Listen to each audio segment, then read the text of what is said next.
പ്രൗഢഗംഭീരമായ ഈ സമ്മേളനത്തിൻ്റെ ഉദ്ഘാടകൻ പ്രിയ ബഹുമാനപ്പെട്ട professor Joseph Koippally sir, dean of school of languages and comparative literature, central university of Kerala, Periya, ബഹുമാന്യനായ Pallikkara panchayat president Shri M Kumaran sir, ആശംസാ പ്രസംഗകരായ PTA president Shri Rajesh KJ, saint Francis സ്കൂളിൻ്റെ principal reverend Jinesh K. Mathew, വേദിയിലുള്ള വിദ്യാർത്ഥി പ്രതിനിധികൾ, ഈ നിമിഷത്തെ ഏറെ അനുഗ്രഹപ്രദമാക്കുവാൻ നമ്മുടെ ക്ഷണം സ്വീകരിച്ച് ഇവിടെ എത്തിച്ചേർന്നിരിക്കുന്ന ബഹുമാനപ്പെട്ട വൈദികരെ, ബഹുമാനപ്പെട്ട സിസ്റ്റേഴ്സ്, വേദിയിലും സദസ്സിലുമായിരിക്കുന്ന അധ്യാപക അനധ്യാപക പ്രിയ സുഹൃത്തുക്കളെ, പ്രിയ രക്ഷിതാക്കളെ, പ്രിയ നാട്ടുകാരെ, പ്രിയ വിദ്യാർത്ഥികളെ, ബട്ടത്തൂർ സെൻറ്റ് ഫ്രാൻസിസ് സ്കൂളിൻ്റെ 4ാം വാർഷിക സമ്മേളന പരിപാടികൾ വിപുലവും വർണ്ണാഭവുമായി അരങ്ങേറുന്ന ഈ വേളയിൽ ഏവരെയും ഞാൻ സന്തോഷത്തോടെ സ്വാഗതം ചെയ്യുന്നു.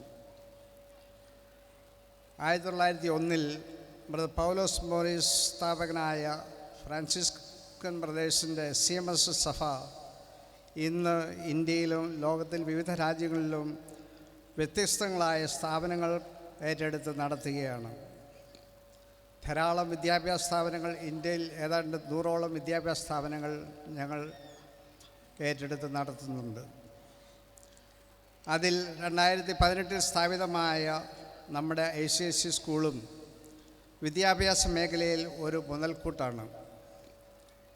നമ്മുടെ ഏറ്റവും മികച്ച പഠനാന്തരീക്ഷവും പരിസ്ഥിതി സൗഹാർദ്ദമായ ക്യാമ്പസും എയർ കണ്ടീഷൻ ചെയ്ത ക്ലാസ് റൂമുകളും മികച്ച അധ്യാപകരും ചിട്ടയായ പരിശീലനവും അച്ചടക്കവും എല്ലാം ഈ സ്കൂളിൻ്റെ എടുത്തു പറയേണ്ട സവിശേഷതകളാണ്.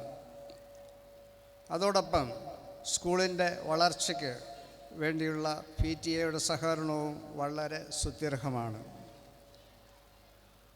ആധുനിക വിദ്യാഭ്യാസ നയങ്ങൾ ഉൾപ്പെടുത്തി ക്രിയാത്മകവും മെച്ചപ്പെട്ട പരിശീലനവും നൽകുന്നു എന്നത് ഈ സ്ഥാപനത്തിൻ്റെ സവിശേഷതയാണ്. ഒരു കുട്ടിയുടെ ശാരീരികവും മാനസികവും ഭൗതികവും വൈകാരികവും എന്നുവേണ്ട എല്ലാവിധത്തിലുള്ള വളർച്ചയിലൂന്നിയ വിദ്യാഭ്യാസമാണ് ഈ സ്ഥാപനം മുന്നോട്ട് വയ്ക്കുന്നത്.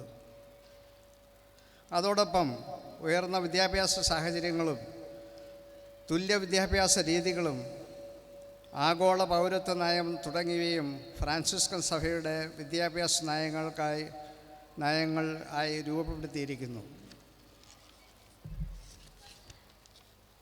ഇന്ത്യയുടെ മുൻ പ്രസിഡൻറ്റും മിസൈൽ മാൻ ഓഫ് ഇന്ത്യ എന്നറിയപ്പെടുന്ന ശാസ്ത്രജ്ഞനുമായ APJ അബ്ദുൽ കലാമിൻ്റെ വാക്കുകൾ ഞാൻ ഈ അവസരത്തിൽ ഓർക്കുന്നു. പഠനം എന്നത് ക്രിയാത്മകതയിലേക്ക് നയിക്കുന്നു. ക്രിയാത്മകത ചിന്താശേഷിക്ക് ഉണർവ് നൽകുന്നു. ആ ചിന്താശക്തി നമുക്ക് അറിവിലൂടെ ലഭിക്കുന്നു, നമ്മെ കരുത്തന്മാരാക്കി മാറ്റുന്നു. ഈ ചിന്ത നമ്മുടെ കുഞ്ഞുങ്ങൾക്ക് പകരേണ്ടത് നമ്മുടെ ഓരോരുത്തരുടെയും കടമയാണ്. ഏറെക്കുറെ മൂല്യച്യുതി സംഭവിച്ചുകൊണ്ടിരിക്കുന്ന നാടായി ഇന്ന് കേരളം മാറിക്കൊണ്ടിരിക്കുകയാണ്. മദ്യവും മയക്കുമരുന്നും ഒക്കെ നമുക്ക് ചുറ്റിലും പടർന്നിരിക്കുകയാണ്. മാത്രമല്ല, ആധുനിക മാധ്യമ അന്തരീക്ഷവും നമ്മെ മോശം സ്ഥിതിയിലേക്ക് എത്തിച്ചുകൊണ്ടിരിക്കുകയാണ്. മൊബൈൽ ഫോൺ, ടാബ്, ലാപ്ടോപ്പ് തുടങ്ങിയ ഇൻ്റർനെറ്റ് ശൃംഖലകൾ ജനങ്ങളെ, പ്രത്യേകിച്ച് കുട്ടികളെ പലപ്പോഴും വഴിതെറ്റിക്കുന്നു. അത് തിരിച്ചറിഞ്ഞ് നാം ഓരോരുത്തരും പ്രവർത്തിക്കേണ്ടതാണ്. അതിനാണ് നാം വിദ്യാഭ്യാസത്തിന് ഊന്നൽ കൊടുക്കേണ്ടത്. മൂല്യച്യുതിയിൽ നിന്നും കുട്ടികളെ കരകയറ്റേണ്ടത് നമ്മുടെ ഓരോരുത്തരുടെയും കടമയാണ്. അതിനുവേണ്ടി നാം വിദ്യാഭ്യാസ സ്ഥാപനങ്ങൾ ഉയർത്തിക്കൊണ്ടുവരേണ്ടത് നമ്മുടെ ഈ സ്കൂളിന് അക്കാര്യത്തിൽ നല്ലൊരു പങ്ക് വഹിക്കുവാൻ കഴിയുന്നുണ്ട്. നമ്മുടെ നാടിൻ്റെ ഉന്നമനത്തിനും ഈ സ്ഥാപനം ഒരു മുതൽക്കൂട്ടായിരിക്കട്ടെ എന്ന് ഞാൻ ആശംസിക്കുകയാണ്. രക്ഷകർത്താക്കളുടെ സ്കൂളിനോടുള്ള നല്ല സമീപനം വളരെയധികം എടുത്തു പറയേണ്ട ഒരു കാര്യമാണ്. തുടർന്നും നിങ്ങളുടെ പിന്തുണ ഞങ്ങൾ പ്രതീക്ഷിക്കുന്നു. സ്നേഹമുള്ളവരെ, എൻ്റെ ജീവിതത്തിൽ ഉണ്ടായ ഒരനുഭവം, ഞാൻ തിരുവനന്തപുരത്തായിരുന്നപ്പോൾ ഉണ്ടായ ഒരനുഭവം ഞാൻ നിങ്ങളുടെ മുമ്പിൽ വിവരിക്കുകയാണ്. മാതാപിതാക്കൾ റബ്ബർ വെട്ടിയും ഓട്ടോറിക്ഷ ഓടിച്ചും 2 മക്കളെ വളരെ കാര്യമായിട്ട് വളർത്തുന്നു. ആ 2 മക്കൾ മൂത്തയാൾ മകൻ ബിടെക് പഠിക്കുകയാണ്. ദിവസവും കോളേജ് ബസ് വന്ന് ആ കുട്ടിയെ കോളേജിൽ കൊണ്ടുപോകുന്നു, തിരികെ കൊണ്ടുവരുന്നു. ഒരിക്കൽ ഈ അച്ഛൻ എന്നോട് പറയുകയാണ്, അവന് ബിടെക് പഠിക്കുകയാണെങ്കിലും സ്വന്തമായിട്ട് ബസ് കയറി തിരിച്ച് വീട്ടിൽ വരാൻ അവന് അറിഞ്ഞുകൂടാ. എനിക്ക് നിങ്ങളോട് പറയുവാനുള്ളത്, മക്കളെ സ്വന്തം കാലിൽ നിൽക്കാൻ പഠിപ്പിക്കണം. അവരുടെ കാര്യശേഷി വർദ്ധിപ്പിക്കണം. സ്വന്തമായി അവനവൻ്റെ കാര്യങ്ങൾ ചെയ്യുവാൻ അവർ അറിഞ്ഞിരിക്കണം, അവർ പഠിച്ചിരിക്കണം. നെടുമങ്ങാട് തിരുവനന്തപുരത്തിനടുത്തുള്ള ഒരു സ്ഥലത്ത് വെച്ച് ഞങ്ങൾ താമസിച്ചിരുന്ന ഭവനത്തിനടുത്ത് ഒരു കുടുംബമുണ്ട്. ആ കുടുംബത്തിൽ 10ാം ക്ലാസ്സിൽ പഠിക്കുന്ന മകന് ഒരു ദിവസം ഞാൻ ആ വീട്ടിൽ ചെല്ലുമ്പോൾ അമ്മ ചോറ് വാരി കൊടുക്കുകയാണ്. അവരുടെ ഭാവി എന്തായിത്തീരും എന്ന് ഞാനപ്പോൾ ചിന്തിച്ചു. ലാളനയും പരിഗണനയും മക്കളോടുണ്ടായിരിക്കണം. പക്ഷെ മക്കളെ ചിന്താശേഷിയും പ്രവർത്തനശേഷിയുമുള്ള മക്കളായി വളർത്താനായിട്ട് മാതാപിതാക്കൾ ശ്രമിക്കണം. എല്ലാം ചെയ്തു കൊടുക്കുന്ന രീതി ശരിയല്ല. കുട്ടികളെ അവരുടെ പ്രായത്തിനനുസരിച്ച് ഉത്തരവാദിത്തങ്ങൾ ഏൽപ്പിക്കണം. ഓരോ കുടുംബത്തിലും മാതാപിതാക്കൾ അവരുടെ ഉത്തരവാദിത്തങ്ങൾ ഏൽപ്പിക്കുമ്പോൾ മാത്രമേ അവർ ഉത്തരവാദിത്തമുള്ള മക്കളായിട്ട് നമ്മുടെ രാജ്യത്തിനും സമൂഹത്തിനും കുടുംബത്തിനും നല്ല മക്കളായിട്ട് അവർ വളരുകയുള്ളൂ. അവർ സ്വയം ജീവിക്കുവാൻ പഠിക്കണം. അത് പഠിപ്പിക്കേണ്ടത് മാതാപിതാക്കളുടെ കടമയാണ്. ഞാൻ പറഞ്ഞു വരുന്നത്, ജീവിതത്തിൽ ലക്ഷ്യബോധം അവർക്കുണ്ടായിരിക്കണം. അത് സമൂഹത്തിൻ്റെയും കുടുംബത്തിൻ്റെയും വ്യക്തിയുടെയും നന്മയ്ക്ക് ഉതകുന്നതായിരിക്കണം. അതിനു വേണ്ടത് അവർക്ക് മനക്കരുത്താണ്. മനക്കരുത്തുള്ളവർ ലക്ഷ്യം മുന്നിൽ കണ്ടുകൊണ്ട് അതിൻ്റെ വിജയത്തിനായി എപ്പോഴും ശ്രമിച്ചുകൊണ്ടിരിക്കും. മാതാപിതാക്കളും അധ്യാപകരും മൂല്യബോധമുള്ള സമൂഹത്തെ വളർത്തിയെടുക്കണം. കരുണയും സ്നേഹവും പാവങ്ങളോടുള്ള പരിഗണനയും വേദനിക്കുന്നവരോടും ആരും സഹായിക്കാനില്ലാത്തവരോടും കരുണ കാണിക്കാൻ പഠിപ്പിക്കണം. കുടുംബത്തിൽ നിന്നാണ് ഇതെല്ലാം ലഭിക്കേണ്ടത്.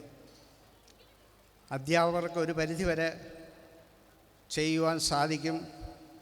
പക്ഷേ കുടുംബത്തിൽ മാതാപിതാക്കൾ എങ്ങനെ സമാധാനത്തിൽ സന്തോഷത്തിൽ ജീവിക്കുന്നുവോ അതാണ് അവരുടെ ഭാവി ജീവിതത്തെ കരുപ്പിടിപ്പിക്കുന്നത്. ഈ അവസരത്തിൽ എൻ്റെ മനസ്സിൽ വരുന്നത്, ഉപനിഷത്തിൽ ഗുരുകുല സമ്പ്രദായ കാലത്ത് വിദ്യാഭ്യാസത്തെക്കുറിച്ച് മഹർഷിമാർ എഴുതിയ 4 വരികളാണ് എൻ്റെ ഓർമ്മയിലേക്ക് വരുന്നത്. മഹർഷിമാർ എഴുതിയിരിക്കുന്നത് അവരനുഭവങ്ങളിൽ നിന്ന് എഴുതിയതാണ്. ഉപനിഷത്തിൽ എഴുതപ്പെട്ടിരിക്കുന്ന ഒരു 4 വാക്യങ്ങളാണ്. ഞാനിവിടെ വായിക്കാം. ആചാര്യാദ പാദമാദത്തെ പാദം ശിശുഹ സ്വമേധയ പാദം സംഭ്രമചരസ്യ പാദം കാലക്രമേണേതു. ആചാര്യാദ പാദമാദത്തെ പാദം ശിശുഹ സ്വമേധയ പാദം സംഭ്രമചരസ്യ പാദം കാലക്രമേണേതു. ഇത് സംസ്കൃതത്തിൽ എഴുതപ്പെട്ടിരിക്കുന്ന ഒരു 4 വരികളാണ്.